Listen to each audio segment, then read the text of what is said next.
मर्दों में बालों की झड़ने की एक वजह आयरन डिफिशिएंसी भी हो सकती है। मैं हूं डॉक्टर मजहर हुसैन। आज हम इसी मौजू पे बात करेंगे।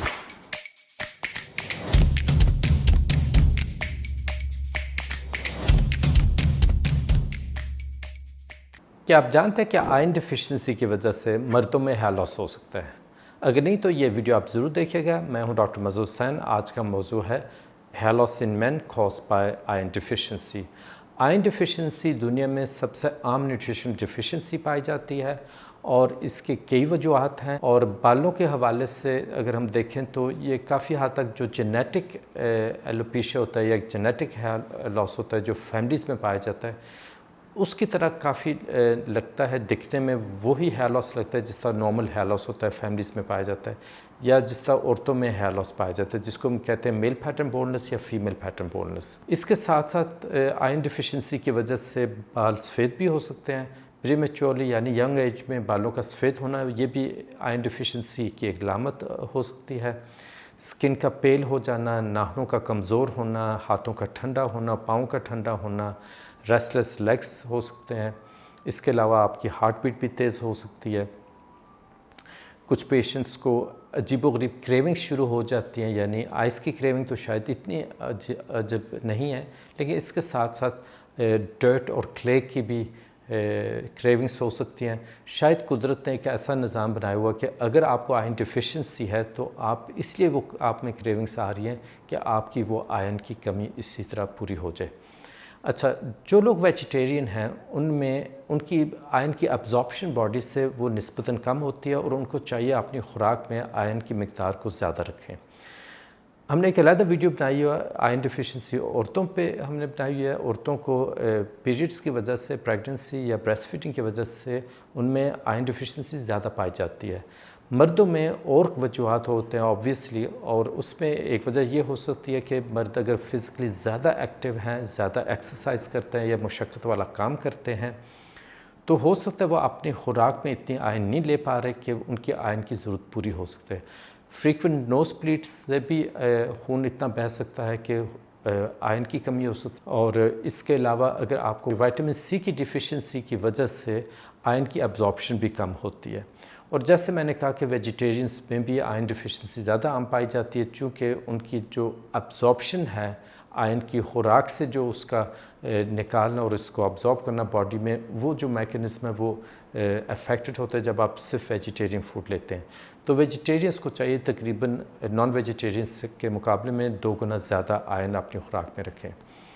अच्छा, आयरन लेवल्स होना कितना चाहिए? सबसे पहले तो यह है कि अगर पेशेंट कोई शिकायत करता है, बालों की शिकायत करता है, थकन थकावट की शिकायत करता है, कोई फ्रेशनेस की कमी है, उसकी अगर शिकायत है, तो जनरली हम एक CBC करते हैं, कंप्लीट ब्लड काउंट करते हैं।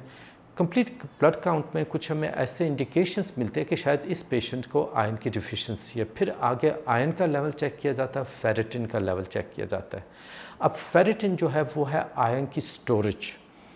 फेरेटिन लेवल कई लैब्स कहेंगे कि औरतों के लिए 10 से ऊपर हो, 10 मिली माइक्रोग्राम पर लीटर, या मर्दों में 20 माइक्रोग्राम पर लीटर हो। इससे ऊपर हो तो आपकी आयरन की कमी नहीं है। लेकिन कई स्टडीज़ इसको काउंटर करते हैं और कई स्टडीज़ के मुताबिक ऐसे है कि आपका लेवल 50 और 70 के बीच में होना चाहिए, तब आपकी बॉडी की आयरन की कमी, आयरन की ज़रूरत पूरी होती है। और मैं भी यही रिकमेंड करता हूँ कि अगर आपको हेयर लॉस है या अगर आपको और कोई अलामत है जिससे हम एसोशिएट कर सकते हैं आयरन डिफिशिएंसी के साथ, तो मेरी रिकमेंडेशन ये है कि आप 50 से 70 की रेंज में रहें। याद रहे जो टॉक्सिक लेवल, जो इसका अपर रेंज है, वो है 200-300 की रेंज में।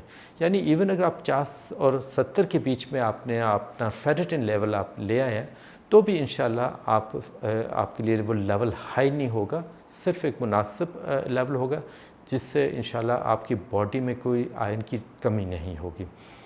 याद रहे, अगर आप सप्लीमेंट्स भी ले सकते हैं, और जिस खुराक में आयरन ज़्यादा पाया जाता है वो है मीट प्रोडक्ट्स, मछली, मुर्गी, छोटा गोश्त, बड़ा गोश्त, अंडे में भी पाया जाता है। इसके अलावा ग्रीन लीफी वेजिटेबल्स, ब्रोकली वगैरह में आयरन की मिकदार ज़्यादा होती है।